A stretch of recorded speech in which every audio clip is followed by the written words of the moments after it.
There's a moment in your day that you almost never notice, a single moment that silently decides whether you will scroll for an hour, whether you will eat something you didn't plan to eat, or whether you'll show up as the version of yourself you want to become. It's tiny. It's invisible. It happens everywhere. Your bedroom, your kitchen, your office, your phone, and it controls more of your life than your motivation ever will. That tiny moment is the cue. Most people think habits are about discipline. They try to fight cravings, block distractions, force productivity. But the truth is simple. You're not fighting the habit. You're fighting the moment that starts it. And that moment is the situation you find yourself in every single day. So here's our task today: to understand the real trigger behind your behavior. Not the action, not the craving, not the habit itself.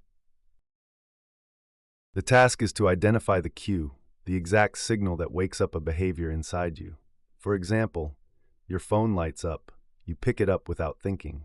You feel stressed. You crave sugar or distraction.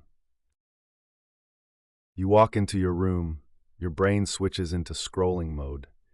You see your laptop. You instantly feel the urge to check emails. You hear the same song every morning. Your brain predicts coffee. Your task is to understand this. Habits don't start with behavior. Habits start with a cue. If we can isolate that cue, we can finally understand why you act the way you do. Make good cues obvious. If you want to build a habit, you need a cue that calls you into action. Place your book on your pillow. Put your running shoes by the door. Prepare your gym clothes the night before. Now that we know the task, we move into the action. What you can actually do to take control of your cues. And there are 4 actions that psychology shows are the most effective. Place water on your desk so hydration becomes automatic. Good habits don't start with motivation, they start with visibility. Make bad cues invisible. Your brain cannot crave what it does not see. Hide the snacks, turn off notifications, remove the apps from your home screen, put your phone outside your bedroom. Don't fight the old habit, delete the cue that triggers it. Redesign your environment. Your environment is the script writer of your behavior. Want to focus? Clean your workspace. Want to sleep better? Remove screens from the bedroom. Want to eat healthier? Display fruit, not cookies. You don't rise to the level of your goals. You fall to the level of your environment's cues.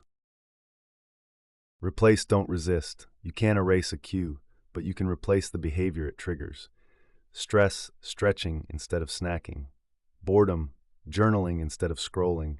Loneliness, calling a friend instead of doom scrolling. You rewrite the habit, but keep the cue. This is how long-term change happens. So what happens when you master your cues? Your life becomes lighter. You stop relying on motivation because your environment does the heavy lifting. You stop fighting yourself. You stop feeling guilty. You stop repeating the same mistakes. Instead, good habits become natural. Bad habits lose their power. Stress becomes manageable. Focus becomes easier. And success, real, meaningful success, becomes predictable. Because when you master the cue, you master the habit. And when you master the habit, you master your identity. Your life is not built on big decisions. Your life is built on tiny cues that shape your choices silently every single day. So the real question is, which cues will you choose to shape the person you are becoming?